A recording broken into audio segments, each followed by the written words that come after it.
Assalamualaikum warahmatullahi wabarakatuh dan salam sejahtera untuk kita semua. Kita bertemu kembali dalam Suratno Afkar Channel. Dalam tayangan video kali ini, saya akan menampilkan atau membahas cara penyusunan SKP terbaru, yaitu SKP tahun 2022. Dalam tayangan kali ini, saya akan memfokuskan pada SKP untuk jabatan fungsional guru. Seperti kita ketahui bersama bahwa setelah keluarnya Permen Pan RB nomor 06 tahun 2022, maka format penyusunan SKP atau format lembar kerja SKP telah mengalami perubahan yang cukup signifikan. Sebelum saya tampilkan aplikasi penyusunan SKP, saya ingin perlihatkan kepada Bapak Ibu sekalian lembar kerja SKP yang telah dicetak. Di sini untuk halaman pertama, yaitu cover, sama dengan SKP tahun yang lalu, dan untuk lembar berikutnya itu adalah lembar kerja sasaran kinerja pegawai. Seperti ini, Bapak sekalian, ada mengalami perubahan yang cukup banyak dari aspek-aspek yang akan dituliskan. Kemudian lembar berikutnya adalah lembar evaluasi kinerja pegawai seperti ini, dan terakhir adalah lembar dokumen evaluasi kinerja pegawai, ada 2 lembar. Jadi total keseluruhan SKP tahun 2022 ini untuk Bapak Ibu guru sekalian kurang lebih ada 10 lembar. Selanjutnya saya akan tampilkan aplikasi penyusunan SKP jabatan fungsional tahun 2022 dengan pendekatan kuantitatif. SKP ini atau aplikasi ini dikembangkan oleh Bapak Gembong Sumadiono MPD. Beliau adalah narasumber dari Asosiasi Pengawas Sekolah Indonesia. Jadi kita lihat Bapak Ibu sekalian, dalam tampilan menu aplikasi ini ada data umum. Data umum ini kita isi pertama kali Bapak sekalian, kita lengkapi semua data kita, pejabat penilai dan atasan pejabat penilai, periode pengisian Januari sampai Desember. Setelah ini lengkap kita isi, maka kita klik lagi untuk pengisian SKP. Nah, jadi di dalam atau aplikasi ini yang fokus kita ini sebenarnya adalah yang di tengah ini Bapak Ibu. Ada cover, kemudian ada lembar kerja yang kita isi adalah yang satu, SKP jabatan fungsional secara kuantitatif, lampiran, evaluasi kinerja, dan dokumen evaluasi kinerja pegawai.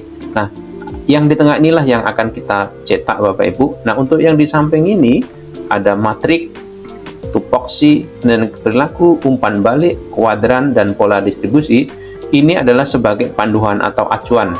Yang di dalamnya ini ada komponen-komponen yang termaktub atau sudah ada dalam lampiran Permen Pan RB nomor 06 tahun 2022. Nah, jadi yang pertama kita isi adalah yang pertama yaitu lembar kerja SKP jabatan fungsional secara kuantitatif Bapak Ibu. Jadi perlu saya jelaskan bahwa penyusunan SKP tahun 2020 ini ada secara kualitatif dan juga kuantitatif. Nah, kali ini saya akan membahas penyusunan secara pendekatan kuantitatif. Jadi mana yang akan dipilih nanti itu bisa kualitatif, bisa kuantitatif, bebas. Nah, untuk secara kuantitatif, jadi format atau lembar penyusunannya seperti ini. Jadi yang akan kita tuliskan itu adalah hasil kerja. Hasil kerja itu ada hasil kerja utama dan hasil kerja tambahan. Nah, hasil kerja utama itu adalah hasil kerja dengan prioritas tinggi. Kalau untuk tambahan adalah hasil kerja untuk prioritas tambahan. Nah, apa yang ditulis di sini? Yang pertama adalah rencana hasil kerja atasan yang diintervensi. Maksudnya, di sini kita menuliskan rencana kerja dari atasan kita, yaitu kepala madrasah atau kepala sekolah. Kita tulis di sini, misalnya program kerja sekolah dalam bidang manajerial, kewirausahaan, supervisi, dan seterusnya. Nah, kemudian kita intervensi, artinya program kerja ini kita sesuaikan dengan rencana kerja kita, rencana hasil kerja kita sebagai guru, yaitu apa? Dokumen perangkat pembelajaran guru dan seterusnya. Nah, kemudian aspek, pada kolom aspek ini kita buat kuantitas karena ini merupakan dokumen, berarti bisa dihitung banyak sedikitnya dokumen. Indikatornya apa untuk kinerja individu ini, yaitu jumlah dokumen program itu berapa, targetnya 2 dokumen dan seterusnya Bapak Ibu. Nah, untuk hasil kerja tambahan, misalnya di sini tambahan sebagai anggota kita mengikuti kepengurusan dari PGRI, MGMP dan seterusnya, kemudian kita mengikuti seminar, workshop, in-house training dan seterusnya, kita tulis saja seperti yang sudah saya jelaskan sebelumnya.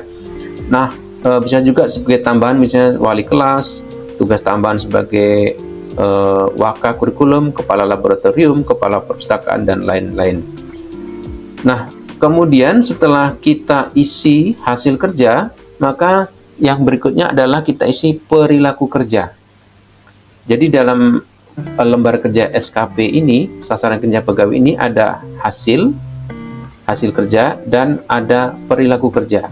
Nah, perilaku kerja itu ada 7 Bapak Ibu. Ada orientasi pelayanan, akuntabel, kompeten, harmonis, loyal, adaptif, dan kolaboratif. Dan ini item-itemnya, indikatornya ada semua di dalam lampiran Permenpan RB nomor 06 tahun 2022. Nah, isinya apa? Misalnya untuk perilaku kerja berorientasi pelayanan. Indikatornya 1, memahami dan memenuhi kebutuhan masyarakat. Kemudian di sini yang kolom kedua adalah ekspektasi khusus pimpinan. Artinya ekspektasi itu harapan dari pimpinan kita, itu kita tulis di sini. Jika ada, misalnya nih, untuk perilaku kerja yang pertama berorientasi pelayanan, indikatornya memahami dan memenuhi kebutuhan masyarakat. Ekspektasi dari pimpinan apa? Maksimal dalam pelayanan, terbuka terhadap masukan atau kritikan, kita tulis di sini. Dan misalnya untuk berorientasi pelayanan, indikator adalah melakukan perbaikan tiada henti. Ekspektasi dari pimpinan kita apa?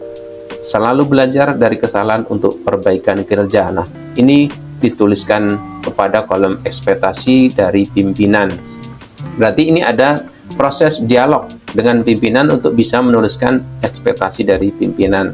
Dan seterusnya ini sudah ada dalam aplikasi Bapak Ibu, nanti tinggal Bapak Ibu sesuaikan. Kemudian yang kita tulis juga adalah lampiran. Lampiran ini ada 3, yaitu dukungan sumber daya, skema pertanggungjawaban, dan konsekuensi. Ini juga ada dalam lampiran dari Permenpan RB nomor 06 tahun 2022, dan selanjutnya bisa kita sesuaikan ataupun kita tambah Bapak Ibu sekalian sesuai dengan kebutuhan di sekolah atau madrasah masing-masing. Setelah kita isi lembar SKP, kemudian kita balik lagi ke halaman awal, kita isi adalah evaluasi kinerja. Dalam hal ini evaluasi kinerja secara pendekatan kuantitatif Bapak Ibu sekalian. Nah, tampilannya seperti ini, lembar evaluasi kinerja pegawai secara pendekatan kuantitatif. Di sini ada diagram atau kurva distribusi predikat.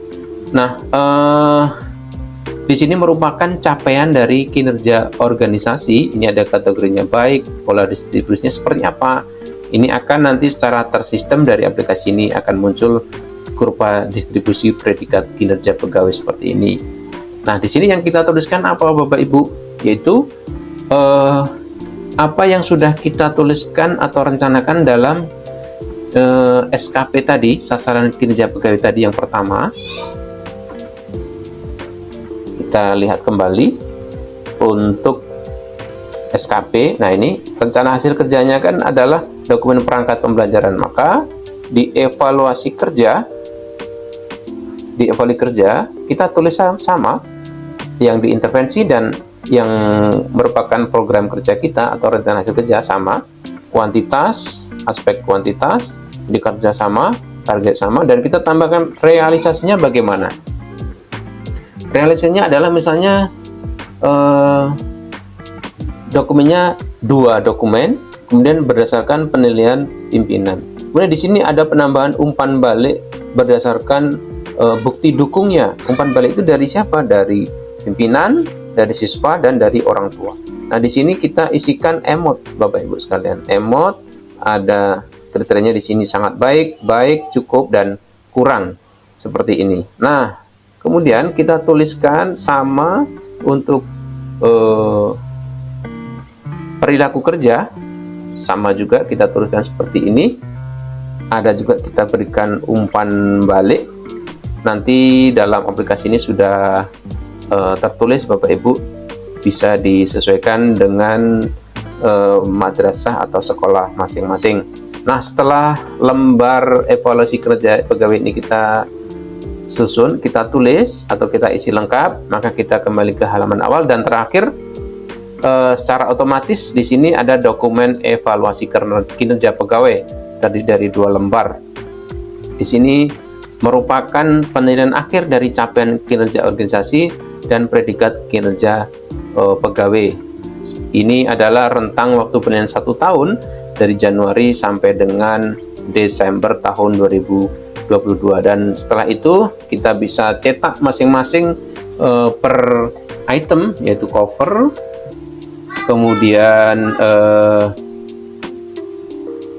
lembar SKP jabatan fungsional kuantitatif, lampirannya, evaluasi kerjanya, dan dokumen evaluasi kinerja pegawai kita cetak. Maka akan tampillah seperti ini, Bapak Ibu, sampai dengan dokumen evaluasi kinerja pegawai. Nah, demikian Bapak Ibu sekalian, secara umum bagaimana cara untuk menyusun SKP bagi jabatan fungsional guru tahun 2022. Semoga tayangan ini bermanfaat bagi kita semua. Saya akhiri, wassalamualaikum warahmatullahi wabarakatuh. Sampai ketemu kembali dalam channel dan tema berikutnya.